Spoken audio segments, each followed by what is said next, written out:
Hello बच्चों, आज मैं आप लोगों को क्लास 7 का हिंदी चैप्टर 17 को पढ़ाने वाला हूं। इससे पहले मैंने आपको 1 से लेकर 16 तक चैप्टर को कंप्लीट कर दिया। क्या कर दिया? कंप्लीट कर दिया। आप जाके वहां से क्या कर सकते हैं, प्ले लिस्ट में जाइए और वहां से आप क्या कर सकते हैं, आप वो सारे वीडियो देख सकते हैं और हर एक क्वेश्चन आंसर, हर एक चैप्टर का क्वेश्चन आंसर भी कराया हूँ। अगर आप PDF भी पाना चाहते हैं तो आप हमारे व्हाट्सअप नंबर 95 76 39 14 15 वाले नंबर पे जुड़ जाइए या फिर डिस्क्रिप्शन में आपको उसका लिंक मिल जाएगा। आइए आज हम क्लास 7 का हिंदी चैप्टर 17 को पढ़ने वाले हैं। सोना। क्या पढ़ने वाले हैं? सोना। समझे, यह एक हिरन का नाम रखता है, क्या? सोना। समझे ना, इसके बारे में पढ़ेंगे। अगर आप पहली बार हमारे चैनल पर विजिट किए हैं तो चैनल को सब्सक्राइब कर ले और बेल आइकन जरूर क्लिक कर दे। समझे ना, आइए इसको पढ़कर समझते हैं कि सोना क्या है। समझे, सोना के बारे में पढ़ते हैं। कहता कि सोना की आज अचानक स्मृति हो जाने के कारण मेरे परिचित स्वर्गीय डॉक्टर धीरेन्द्र नाथ बसु की पुत्री सुष्मिता ने लिखा है कि गत वर्ष अपने पड़ोसी से मुझे एक हिरन मिला था। बीते कुछ महीने में हम उससे बहुत स्नेह करने लगे थे, परंतु अब मैं अनुभव करती हूँ कि सघन जंगल से संबंध रखने के कारण अब बड़े हो जाने के कारण उसे घूमने के लिए अधिक विस्तृत स्थान चाहिए। क्या कृपा करके आप उसे स्वीकार करेगी? सचमुच मैं आपकी बहुत आभारी रहूंगी, क्योंकि आप जानती है कि मैं ऐसे व्यक्ति को नहीं देना चाहती जो इसे बुरा व्यवहार करे। देखिए, सोना की क्या हो चुकी थी? मृत्यु हो चुकी थी, जिस कारण क्या करते स्वर्गीय डॉक्टर धीरेन्द्र नाथ बसु की पोत्री जो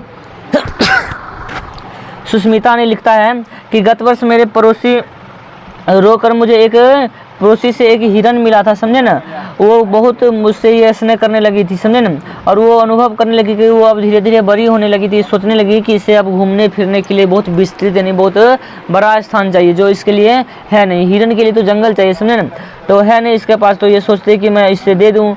समझे, तो अब देखिए कहता है कि आप इसे स्वीकार कर लें, जिसके लिए मैं आपका क्या रहूँगी, सदा आभारी रहूँगी। समझे, अब देखिए कहता है कि क्योंकि आप जानती हैं मैं ऐसे व्यक्ति को नहीं देना चाहती हूँ जो इसके साथ क्या करें, बुरा व्यवहार करे। सुष्मिता जी कहते हैं कि आप जानती हैं कि मैं ऐसे व्यक्ति को नहीं देना चाहती हूँ जो हिरन के साथ क्या करे, बुरा व्यवहार करे। मेरा विश्वास है कि आपके यहाँ उसे भली भांति देखभाल हो सके। सुष्मिता जी कहती है कि मुझे विश्वास है कि आपके यहाँ भली भांति देखभाल हो सकेगी। कई वर्ष पूर्व मैंने निश्चय किया था कि अब हिरन नहीं पालूंगी। मतलब सुष्मिता जी कहते हैं कि कई वर्ष पहले मैंने निश्चय किया था कि अब हिरन नहीं पालूंगी, परंतु आज उस नियम को भंग किए बिना इस कोमल प्राणी जीव की रक्षा संभव नहीं है। मतलब वो वचन जब तक तोड़ेगी नहीं तब तक ये कोमल प्राणी जो हिरन का बच्चा है, समझ, वो उसकी ज़िंदगी कभी संभव मतलब बच नहीं पाएगी, जीवन की रक्षा नहीं हो पाएगी। अब देखिए आगे कहता है, सोना भी इसी प्रकार अचानक आई थी, परंतु वह तब तक अपनी शैशवा अवस्था भी पार नहीं कर सकी थी। सुनहरे रंग के रेशमी लच्छों की गांठ के समान उसका कोमल लघु शरीर था, छोटा सा मुंह और बड़ी बड़ी पानीदार आंखें थी। समझे, देखती थी तो लगता था कि अभी छलक पड़ेगी। समझे ना, लंबे कान, पतली सुरौर टांग, जिन्हें देखते ही उनमें प्रसुप्त गति की बिजली की लहर देखने वालों की आंखें में कौंध जाती। सब उसके सरल शिशु रूप से इतने प्रभावित हुए कि चंपक वर्णा रूपसी की उपयुक्त स्वर अति सोना, स्वर्णा, स्वर्ण लेखा आदि नाम उससे परिचित करते थे। मतलब ये जो हिरन का बच्चा था छोटा सा, समझे, इतना अच्छा था, लोग इसे ललायित हो जाते थे। समझे, इसका तरह तरह के नाम रखना स्टार्ट कर दिया। समझे, सबको कहता था कि इसका नाम सोना है, स्वर्णा है, स्वर्ण लेखा है आदि नाम से वो परिचित हो गए। समझे ना, और इसकी आंखें क्या गजब की थी, छोटी छोटी मुंह थी। समझे, बड़ी बड़ी पानीदार आंखें भी थी, कोमल लघु शरीर था, छोटा मुंह था। समझे, ये सब इसकी विशेषता है। क्या इसकी विशेषता सोना की? अब देखिए अब आगे क्या कहता है, यही सोना, यही क्या है, सोना, इसी का नाम क्या है, सोना। मनुष्य कहता है मनुष्य मृत्यु को असुंदर ही नहीं अपवित्र भी मानता है। कहता है कि मनुष्य मृत्यु को असुंदर ही नहीं अपवित्र मानता है। जब मतलब कि मनुष्य जीवित रहता है तो वो सब कुछ कहता है कि मैं सुंदर हूँ, ऐसा हूँ, लेकिन मरने के बाद वो असुंदर ही नहीं बल्कि अपवित्र भी हो जाता है। और इसके बाद देखिए अब आगे क्या कहता है, कहता है कि उसके प्रियतम आत्मीय जन का सभी उसके निकट अपवित्र, अस्पर्शीय तथा भयजनक हो उठता है। जब मृत्यु इतनी अपवित्र और असुंदर है तब उसे बांटते घूमना क्यों अपवित्र और असुंदर कार्य नहीं है, यह मैं समझ नहीं पाती हूँ। मतलब कहता है कि जब मृत्यु अपवित्र है, असुंदर है, तो लोग इसे क्यों बांटते घूमते फिरते हैं। समझे, मुझे ये समझ नहीं आता, किसको, लेखिका को ये बात समझ नहीं, पल्ले ही नहीं पड़ता है। समझे, अब देखिए कहता कि आकाश में रंग बिरंगे फूल की घटाओं यानी छटाओं के समान उड़ते हुए और बीना बंसी मुरज जल तरंग आदि का वृंदावादन बजाते हुए पक्षी कितने सुंदर जान पड़ते हैं। देखिए पक्षी के बारे में बता रहे हैं कि जब पक्षी आकाश में रंग बिरंगे फूल छटाओं के समान उड़ते हैं और बीना शीश मुंज जल तरंग आदि की तरह बजाते हुए घूमते हैं तो कितना सुंदर ये पक्षी लगते हैं। मनुष्य ने बंदूक उठाई, निशाना साधा और गोली चला दी, जिससे कई गाते उड़ते पक्षी ढेले के समान गिरकर मर जाते हैं। बताइए मनुष्य क्या करता है, गोली उठाते हैं, बंदूक उठाते हैं, मारते गोली भैंस और पक्षी को मार गिरा देते हैं। इससे क्या होता है, ये सब पक्षी की कमी और ये सब अच्छा बात नहीं है ना। पक्षी जितना हमारा हक है इस पृथ्वी पे उतना इस जीव जंतु का भी हक है, इसीलिए हमें किसी भी पक्षी को नहीं मारना चाहिए, समझे ना। अब देखिए कहता समान धरती पर गिरे, मतलब कि ढेले के समान धरती पर गिर जाते हैं जब उसे हम गोली मारते हैं। कहता किसी की लाल पीली चोंच वाली गर्दन टूट गई, मतलब किसी पक्षी की लाल पीली चोंच वाली गर्दन क्या हुई, टूट गई है। किसी के पीले सुंदर पंजे टेढ़े हो गए हैं और किसी के इंद्रधनुषी पंख बिखर गए हैं। क्षत विक्षत रक्त स्नात उन मृत अर्धमृत लघु गातों ने अब संगीत है न सौंदर्य, परंतु तब भी मरने वाला अपनी सफलता पर नाच उठता है। अब बताइए पक्षी को मार के गिराता है, ये अच्छा बात नहीं है, समझे। उसका पंख बिगड़ जाता है, उसका किसी का चोंच टूट जाता है, किसी के पीले सुंदर पंजे टेढ़े हो जाते हैं, समझे ना। सौंदर्य परंतु कभी मरने वाला सफलता पर नाच उठता है। अब देखिए कहता कि पक्षी जगत में ही नहीं पशु जगत में भी मनुष्य की ध्वंसशीला ऐसी निष्ठुर है। पशु जगत में हिरन जैसी निधि और सुंदर दूसरा पशु नहीं है। मतलब कि कहता कि ये पक्षियों को नहीं मारता है, समझे, बल्कि कि पशुओं को भी मारता है, जिसमें हिरन बहुत सुंदर है, क्या है, सुंदर और निरीह है। दूसरा पशु इसके जैसा है नहीं, जैसा सुंदर हिरन है उतना पशु कोई और नहीं है। उसकी आंखें तो मानो करुणा की चित्र लिपि है, मतलब कि सोना की नहीं, हिरन की आंखें जो होती है ना मानो की करुणा की क्या चित्र लिपि है, परंतु इसका भी गति में सजीव सौंदर्य मनुष्य का मनोरंजन करने में असमर्थ है। मनुष्य का मनोरंजन करने में क्या बाबू, असमर्थ, मतलब समर्थ नहीं है। मानव को जो जीवन का काल श्रेष्ठतम रूप है, मानव का जीवन क्या है, श्रेष्ठतम रूप है। जीवन के अन्य रूपों के प्रति इतनी विष तृष्णा विरक्ति और मृत्यु के प्रति इतना मोह और इतना आकर्षण क्यों है। मतलब कहता है कि मनुष्य को मृत्यु और मोह के पीछे इतना विरक्ति क्यों है, इतना आकर्षण क्यों है, आखिर क्यों। मतलब कहता है कि मैं मर जाऊंगा तो ये होगा वो होगा ऐसा होगा वैसा होगा, काहे कहता है ऐसा। अब देखिए आगे ऐसा भी नहीं होना चाहिए, एक ना एक दिन तो सबको मरना ही है, समझे। आज मरे कल मरे, जब भी मरे, समझे ना। अब कहता कि बेचारी सोना भी मनुष्य की इसी निष्ठुर मनोरंजन प्रियता के कारण अपने अरण्य परिवेश और स्वजाति से दूर मानव समाज में आ पड़ी थी। देखिए बेचारी सोना जो हिरन है मनुष्य की इसी निष्ठुर कारण है, समझा ना, अपने जाति से, अपने परिवार से, अपने परिवेश से कहाँ आ चुकी थी, दूर आ चुकी थी, जो सराहनीय नहीं है, समझे ना। अब देखिए आगे क्या कहता है, आगे कहता है प्रशांत वनस्थली में जब मृग समूह शिकारियों की आहट में चौंक कर भागा, तब सोना की मां ने अपने संतान को अपने शरीर की ओट में सुरक्षित रखने का प्रयास में प्राण गंवा दिए। मतलब देखिए जब प्रशांत वनस्थली में जब मृग मतलब शिकारियों ने शिकार करना चाहा तो सोना की माँ जो थी उसे अपने संतान को अपने ओट में सुरक्षित रखा, लेकिन इस कारण उसकी माँ मर गई। बताओ छोटा सा बच्चा था, उसे बचाने के चक्कर में उसने माँ अपनी क्या की, जान धो दी। इसलिए तो माँ महान होता है, समझे। माँ जैसा इस दुनिया में कोई नहीं है, समझे ना। अब आइए आगे देखते क्या कहता है। कहता पता नहीं कि दया के कारण, कौतुक प्रियता के कारण शिकारी मृत हिरनी के साथ चिपके हुए शावक को जीवित उठा लाए। उनमें से किसी के परिवार को सदस्य गृहिणी और बच्चों ने उसे पानी मिला दूध पिला कर 2-4 दिन तक क्या रखा, जीवित। उसके बच्चे जो थे समझे, हिरन के बच्चे, उसे पानी दूध पिला के 2-4 दिन तक क्या रखे, 2-4 दिन तक तो जीवित रखे। अब देखिए कहता है सुस्मिता बसु के समान ही कोई बालिका को मेरा स्मरण हो आया और वह उस अनाथ शावक को मुरमुरसु अवस्था में मेरे पास ले आया। मतलब कि बच्चा को पता चल गया कि एक बालिका, मतलब पता चल गया कि सुस्मिता जी हैं जो इसको बचा सकते हैं, उसके पास लेकर चला गया। शावक अवांछित तो था ही, उसके बचने की आशा भी धूमिल थी, परंतु मैंने उसे स्वीकार कर लिया। क्या कर लिया, स्वीकार कर लिया। छोटा सा बच्चा था, स्निग्ध सुनहले रंग के कारण सब उसे सोना कहने लगे। मतलब कि उसका सोना जैसा रंग था, इसलिए क्या करने लगा, सब सोना कहने लगा। दूध पिलाने की शीशी, ग्लूकोज, बकरी का दूध आदि सब कुछ एकत्रित करके उसे पालने का कठिन अनुसंधान आरंभ किया। अब सुस्मिता जी क्या करते, उसे उसने उसे ग्लूकोज, बकरी का दूध, बहुत सारी चीज़ लेके सब एकत्र करके उसे पालने का कठिन अनुष्ठान शुरू कर दिया कि अब इसे पालना है, अब इसे क्या करना है, पालना है, समझे ना। आगे कहता है उसका मुख इतना छोटा था कि उसमें शीशी का निप्पल समाता ही नहीं था, मतलब कि उस हिरन के बच्चे का मुंह इतना छोटा था उसमें शीशी का निप्पल भी नहीं समाता था। उस पर उसे पीना भी नहीं आता था। फिर धीरे धीरे उसे पीना ही नहीं, दूध की बोतल पहचानना भी आ गया। आंगन में कूदते फांदते हुए भक्तिन को बोतल साफ करते देखकर वह दौड़ आती है और अपनी तरल चकित आंखें से उसे ऐसे देखने लगती है मानो वह कोई सजीव मित्र हो, मानो वो क्या हो, कोई सजीव मित्र हो, ऐसे देखने लगती थी। कौन? हिरन, समझे ना। अब देखिए कहता कि सोना को, हिरन जिसका नाम था, हिरन एक नाम सोना था, कहता उसने रात में मेरे पलंग के पाए से सटकर बैठना सीख लिया था, पर वह गंदा ना करने की आदत कुछ दिनों के अभ्यास से पड़ सकी। अंधेरा होते ही वो मेरे पलंग के पास आ बैठती और फिर मतलब अंधेरा होते ही क्या होती है, उसके पलंग के पास बैठ जाती थी, सुशीता जी के पलंग के पास बैठ जाती थी। सवेरा होने पर बाहर की ओर निकलती थी, सवेरा होने पर कहाँ निकलती थी, बाहर की ओर निकलती थी, समझे। अब आगे देखिए आगे क्या कहता है। अब कहता है कि उसका दिन भर का कार्यकलाप भी एक प्रकार से निश्चित था। सोना का दिन भर के कार्यकलाप एक प्रकार से क्या हो गया था, निश्चित हो गया था, क्या क्या करना है। अब देखिए क्या क्या करती थी सोना।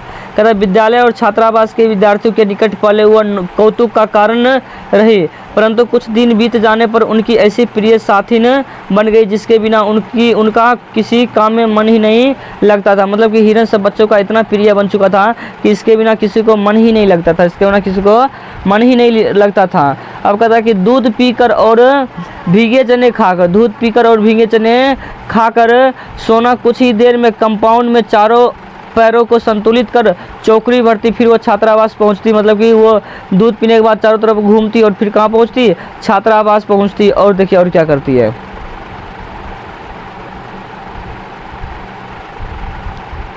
और कहता है कि प्रत्येक कमरे के भीतर बाहर निरीक्षण करती। मेरे मेस में उसके पहुँचते ही छात्राएं ही नहीं नौकर चाकर तक दौड़ आते थे और सभी उसे कुछ न कुछ खिलाने को उतावले रहते, परंतु उसे बिस्कुट को छोड़कर अन्य खाद्य पदार्थ कम पसंद थे। मतलब बिस्कुट ज़्यादा खाते थे। कौन? सोना यानी हिरन। छात्रावास के जागरण और जलपान अध्याय समाप्त होने पर वह घास के मैदान में कभी दूब चढ़ती और कभी उस पर लौटती रहती है। मेरे भोजन के समय वह किसी प्रकार का जान लेती थी तो यह समझाने का उपाय नहीं है, परंतु वह ठीक उसी समय भीतर आ जाती है और तब तक मुझसे सटी खड़ी रहती थी, तब तक मेरा खाना समाप्त ना हो जाता। मतलब जब खाने का टाइम लेखिका का होता था तो ये सोना जो थी इसके बगल में आके सट कर बैठ जाती थी, जब तक नहीं खाती थी तब तक हटती भी नहीं थी। और कहती है कि कुछ चावल रोटी आदि उसको भी प्राय था, परंतु उसे कच्ची सब्जी भी भाती थी। मतलब वो कच्ची सब्जी उसे बहुत अच्छा लगता था। किसको? सोना को।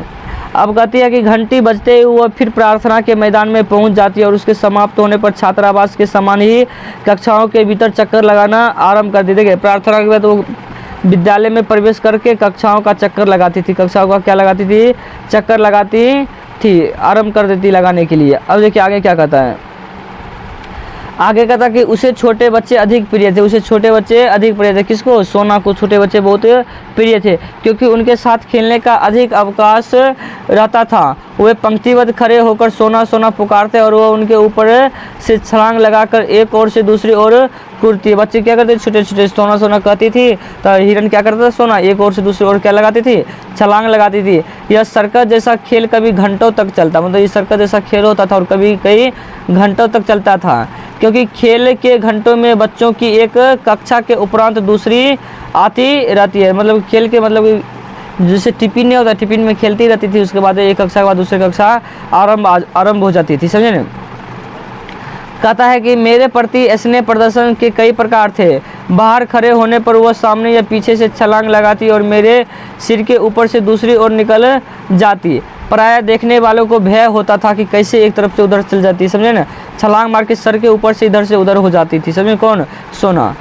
कि उसके पैरों से मेरे सिर पर चोट ना लग जाए, उसके पैरों से कहीं इसके सिर पर चोट ना लग जाए। मतलब कि वो ऐसे बैठी रहती थी, मतलब ये इसका सरवण, इसके ऊपर से क्या करती थी? छलांग मार देती थी। क्या मारती? छलांग। इधर ऐसे छलांग मार देती थी, लोगों को भय होता था कहीं सर पर चोट ना लग जाए, समझे ना। अब देखिए कहता कि और मेरे सिर के इतने ऊंचाई से लांघती थी कि चोट लगने की कोई संभावना ही नहीं रहती थी। मतलब ये सिर है, सिर कितना ऊपर से लांघ दिया, तो बताओ इसमें चोट लगने वाली बात है? चोट लगने वाली बात नहीं है। अब आइए आगे देखते हैं।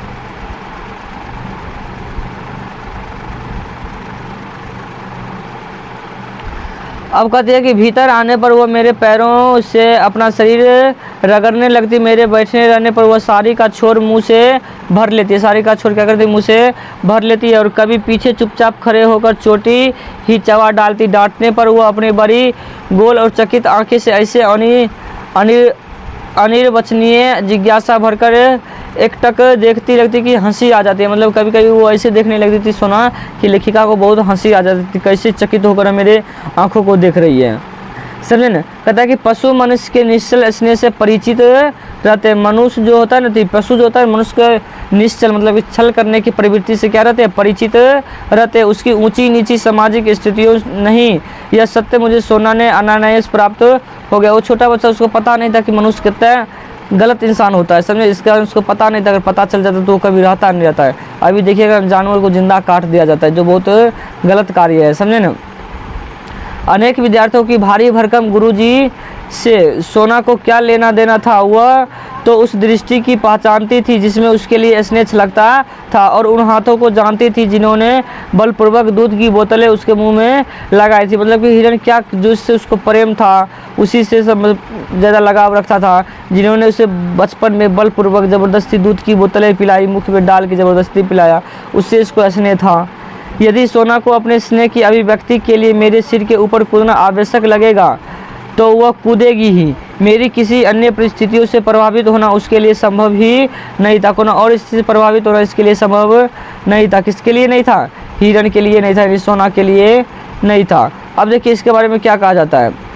कहता है कुत्ता स्वामी और सेवक का अंतर जानता है। कुत्ता जो होता है स्वामी और सेवक का अंतर क्या करता है? जानता है। और वह स्वामी के स्नेह या क्रोध की प्रत्येक मुद्रा से परिचित रहता है। मतलब कुत्ता जो होता है स्वामी की प्रत्येक क्रोध की मुद्रा से परिचित रहता है। स्नेह को बुलाने से वह गदगद होकर निकट आ जाता है, और क्रोध करते ही सभी और दयनीय बनकर दुबक जाता है। मतलब मान लीजिए कि जब उसको बुलाता था तो गदगद होकर निकट आता था, जब क्रोध आता था तो वो चुपचाप दयनीय होकर बैठ जाता है दुबक कर। पर हिरण यह अंतर नहीं जानता है। पर हिरण को यह अंतर नहीं, कुत्ता जब तक मालिक को पहचानता है तो हिरण को क्या मालूम है? वो तो घूमने चरने फिरने वाला, वो तो कुछ और ही है, समझे ना? और कुत्ता कुछ और ही है। दोनों में आसमान धरती का फर्क है। अतः उसको पालने वालों से डर कठिन है। मतलब कि जिस हिरण को जो पालता है उसे डर नहीं लगता हिरण को, सुने? यदि उस पर क्रोध किया जाए तो वो अपनी चकित आंखें में और अधिक विस्मय भरकर पालने वाले की दृष्टि से दृष्टि मिलाकर खड़ा रहेगा, मानो पूछता हो क्या यह उचित है? यह केवल स्नेह पहचानता है जिसकी स्वीकृति जताने के लिए उसकी विशेष चेष्टाएं। यह सिर्फ स्नेह जानता है। जो हिरण तो स्नेह प्रेम करना जानता है, ज़्यादा इसको उससे मतलब नहीं है, समझे कि क्या करना है क्या नहीं करना है। अब कहता है कि वर्ष भर का समय बीत जाने पर सोना हिरण शावक से हिरनी में परिवर्तित होने लगे। मतलब हिरण शावक तो वो हिरनी में परिवर्तित होने लगी। उसके बाद इसका शरीर पीताभ रोए तम्र वर्णी झलक देने लगे। टांगे अधिक सुडौल और खुरों को कालेपन में चमक आ गई। ग्रीवा अधिक बंकिम और लचीला हो गई थी। पीठ में भराव वाला उतार चढ़ाव और स्निग्धता दिखाई देने लगी। परंतु सबसे अधिक विशेषता तो उसकी आंखें और दृष्टि से मिलती थी। आंखों के चारों ओर देखिए अब ये जवान होने लगी। क्या होने लगी? जवान होने लगी। अब आगे देखिए, धीरे धीरे तो बड़े होने ही लगेंगे। और देखिए उसकी आंखें दृष्टि से मिला थी, आंखों के चारों ओर खींची कजलकोर में नीले गोलक, और दृष्टि ऐसी लगती थी मानो नीलम के बल्बों में उजली विद्युत का कोई स्फुरन हो। इसी बीच फ्लोरा ने भक्तिगण की कुछ अंधेरी कोठरी के एकांत कोने में 4 बच्चों को जन्म दिया। कितने बच्चों को जन्म दिया? 4 बच्चों को। 1 2 3 और 4 बच्चों को क्या किया? जन्म दिया। 4 बच्चों को जन्म दिया, समझे ना? और वो खेलने के संगियों को भूलकर अपनी नवीन सृष्टि के संरक्षण में व्यस्त हो गई। एक दिन सोना अपनी सखी को खोजती। एक दिन सोना अपनी सखी को खोजती। सखी कहाँ गया मेरा सखी?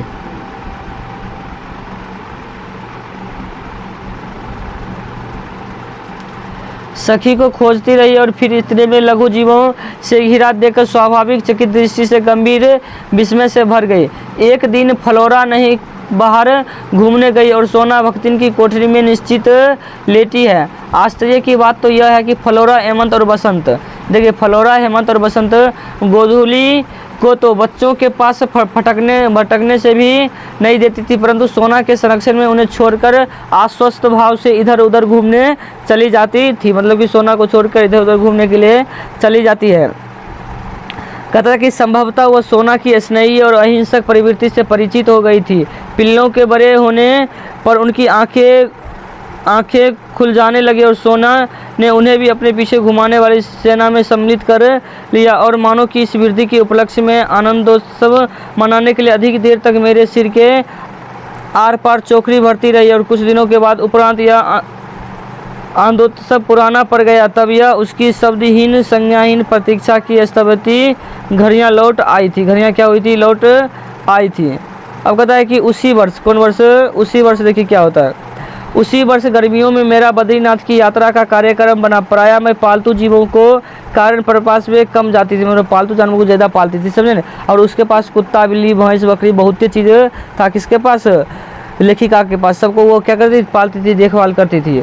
उनकी देखभाल के लिए सेवक रहने पर भी मैं उन्हें छोड़कर आश्वस्त नहीं हो पाती हूँ। भक्तिगण, अनुरूप आदि तो साथ जाने वाले थे। पालतू जीवों में से मैंने फ्लोरा के साथ ले जाने का निश्चय किया, क्योंकि वह मेरे बिना रह नहीं सकती। लेखिका फ्लोरा को अपने साथ इस सब जानवर का नाम है लेकर जाना चाहती है और जाकर जाती है। छात्रावास बंद था, अतः सोना ने नैमित्तिक कार्यक्रम भी बंद हो चुके थे। मेरी उपस्थिति का भी अभाव था, अतः आनंदोल्लास के लिए मैं अवकाश कम था। हेमंत बसंत मेरी यात्रा और तज्जनित अनुपस्थिति से परिचित हो चुके थे। मतलब कि हेमंत और बसंत जो जानवर थे समझे, उससे तज्जनित हो चुके थे, अनुपस्थिति से परिचित हो चुके थे।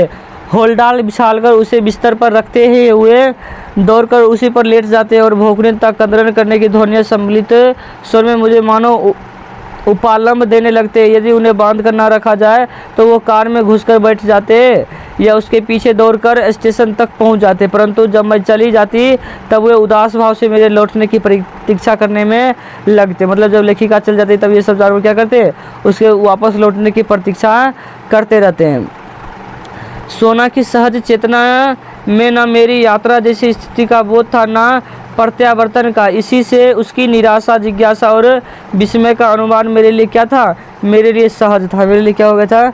सहज। अब कहता कि पैदल जाने आने का निश्चय के कारण बद्रीनाथ की यात्रा में ग्रीष्म अवकाश समाप्त हो गया। 2 जुलाई को लौटकर जब मैं बंगले के द्वार पर आ खड़ी हुई तब बिछुड़े हुए पालतू जीवों में कोलाहल होने लगा। कोलाहल मतलब बहुत उदासी होने लगा। गोधूली कूदकर मेरे ये किताब का नाम नहीं, जंतु का नाम है, समझे ना, पशु का नाम है। कंधे पर आ बैठी हेमंत बसंत मेरे चारों ओर परिक्रमा करने लगे, हर्ष की ध्वनियों से मेरा स्वागत करने लगे और मेरी दृष्टि सोना को खोजने में लगी, क्योंकि वो अपना उल्लास व्यक्त करने के लिए मेरे सिर के ऊपर छलांग नहीं लगाती। सोना कहाँ है पूछने पर माली आंख पोंछने लगे और चपरासी चौक कर एक दूसरे से मुख देखने लगे। और वे लोग आने के साथ मुझे कोई मतलब कि सोना तो टपक गई। सोना क्या हुई? टपक गई। अब देखिए थोड़ा सा जान लेते कैसे टपकी। कहते दुखद समाचार नहीं देने चाहते थे वे, परंतु मालिक की भावुकता से बिना बोले ही उसे दे डाला।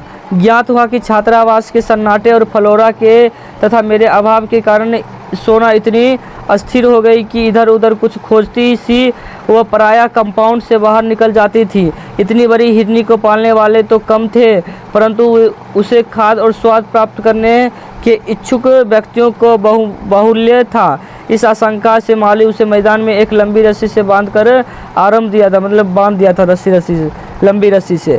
एक दिन न जाने किस की स्थिति में बंधन सीमा भूलकर वह बहुत ऊंचाई तक उछल गई और रस्सी के कारण मुख के बल धरती पर आ गिरी। उसकी अंतिम सांसें और अंतिम उछाल दी और उसी दिन वो क्या हुई? मर गई बेचारी।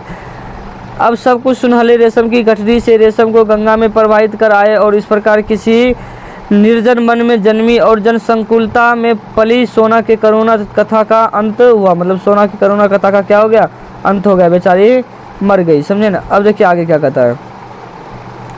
कहता कि सब सुनकर मैंने निश्चय किया कि अब हिरन नहीं पालूंगी, बस संयोग से हिरन पालना पड़ गया। तभी उसने संयोग से कहा कि भाई अब हिरन नहीं पालूंगी, लेकिन संयोग बस क्या पता क्या कब होगा आगे, कोई देखा है भविष्य। और क्या हो गया? और हिरन को एक पाल लिया। अब आइए इसका शब्दार्थ देख लेते। इसके लेखक महादेवी वर्मा है। कौन है? महादेवी वर्मा है इसके लेखक। इसके शब्दार्थ को देख लेते, शब्दार्थ इसका क्या है, समझे ना। ये आपको याद करना होगा, समझे ना। देखिए गत वर्ष मतलब होता है पिछला सर, और स्पर्श मतलब जो छूने योग्य ना हो, रक्त स्नात मतलब होता है खून से भींगा, निष्ठुर मतलब कठोर, अरण्य मतलब जंगल, मुरबूस अवस्था मतलब मरण की अवस्था, समझे ना, स्निग्ध मतलब चिकना सुंदर, और हिरण शावक मतलब क्या होता है समझे, मतलब कि हिरण का शिशु, कदलकोर मतलब कादल की रेखा, नित्य नैमित्तिक मतलब कि रोज के काम, उपालम मतलब शिकायत, स्तब्धता मतलब जड़ता या निश्चेरता, बंकी मतलब टेढ़ा या तिरछा, ग्रीवा मतलब गर्दन गला। अब देखिए चंपक वर्णा रूप से मतलब चंपा के फूल जैसा रंग वाली सुंदरी, भयजनक मतलब डर उत्पन्न करने वाला, ध्वंस लीला मतलब नष्ट करने की क्रिया, प्रशांत मतलब शांत या पूरी तरह से शांत, कौतुक प्रियता मतलब खेल तमाशा या हंसी मजाक का भाव, अवांछित मतलब जिसकी इच्छा ना हो गई हो, अनुष्ठान मतलब विशिष्ट क्रिया पूजा पाठ, पिता मतलब पीली चमक देता हुआ, स्फुरन मतलब हरकत, तजनित मतलब उससे संपन्न, प्रत्यावर्तन मतलब पलट के आना, जन संकुलन मतलब लोगों के भीड़ भार, और सभी मतलब सभी के साथ भय के साथ, वृंदावादन मतलब सामूहिक रूप से वाद्य यंत्रों को बजाना। अगर आप मेरे चैनल पर पहली बार विजिट किए तो आप हमारे चैनल को सब्सक्राइब कर ले, क्या कर ले बाबू, सब्सक्राइब कर ले, और कमेंट करके हमें ज़रूर बताएं कि ये वीडियो कैसा लगा। आप लाइक करना ना भूलें। वीडियो को देखने के लिए धन्यवाद।